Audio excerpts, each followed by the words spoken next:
Hi friends, and welcome back to Book Nook's online story time. Today we'll be reading Gaston by Kelly DiPucchio, illustrated by Christian Robinson.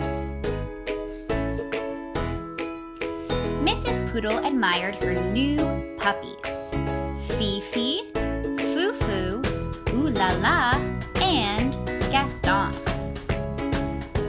Would you like to see them again? I would. Fifi, Foo-Foo, Ooh La La, and Gaston. Perfectly precious, aren't they? Mrs. Poodle thought so too. The puppies grew, as puppies do.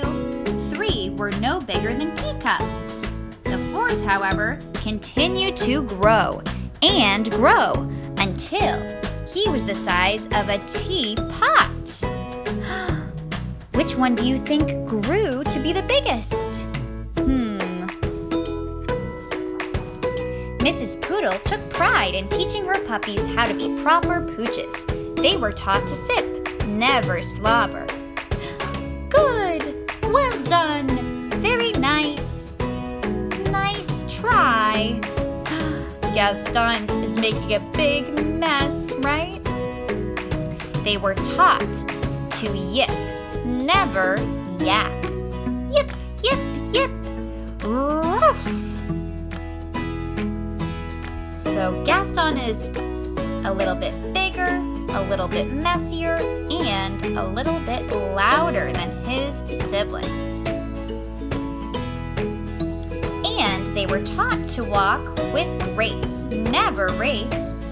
Tip-toe, tippy-toe, whoa!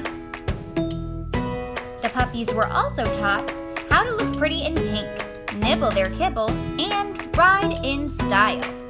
Whatever the lesson, Gaston always worked the hardest, practiced the longest, and smiled the biggest. He's so happy. Mrs. Poodle was very pleased with all her puppies. Fifi, Foo-Foo, Ooh La La, and who's the last one? That's right, Gaston. Spring arrived and the proud mother was eager to show off her darlings. She took them to the park for their very first stroll in public. There was much to see: daffodils, ducklings, dogs. Oh dear, who do we have here? Rocky, Ricky, Bruno, and Antoinette. Would you like to see them again?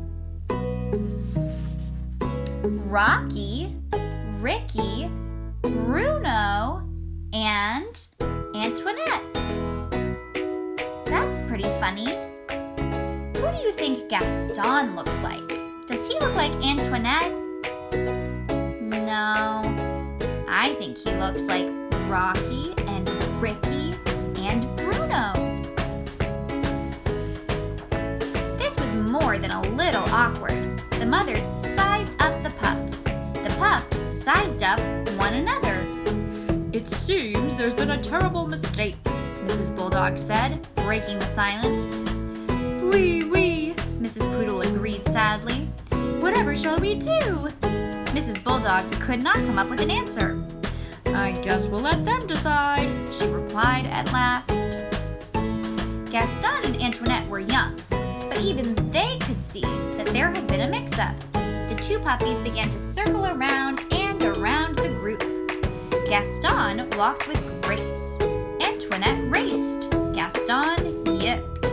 Antoinette yapped. And when they finally came to a stop, the puppies had traded places. There, that looked right. It just didn't feel right. That evening, Antoinette tried to fit in with her new sisters, but she did not like anything proper or precious or pink. Phooey! She's chewing up the pillow. On the other side of town, Gaston tried to fit in with his new brothers, but he did not like anything brutish or brawny or brown. Ick! So they look alike, but they don't really act alike, do they? Antoinette and Gaston weren't the only were having a hard time adjusting. The next morning, Mrs. Poodle forgot all about being proper and raced back to the park. Mrs. Bulldog was already there waiting with her burly brood.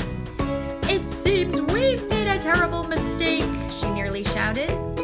"Wee, wee," Mrs. Poodle agreed happily. This time, Gaston and Antoinette wasted no time trading places. There, that looked right, and it felt right too. Oh, they're back to their first families. Even though they look different from their sisters and brothers, they're much happier with their true families. From that day forward, the families met in the park every afternoon to play. Rocky, Ricky, Bruno, and Antoinette taught the poodle puppies a thing or two about being tough. Likewise, Fifi, Fufu, Ooh La La, and Gaston taught the bulldog puppies a thing or two about being tender. And many years later, when Gaston and Antoinette fell in love and had puppies of their own, they taught them to be whatever they wanted to be.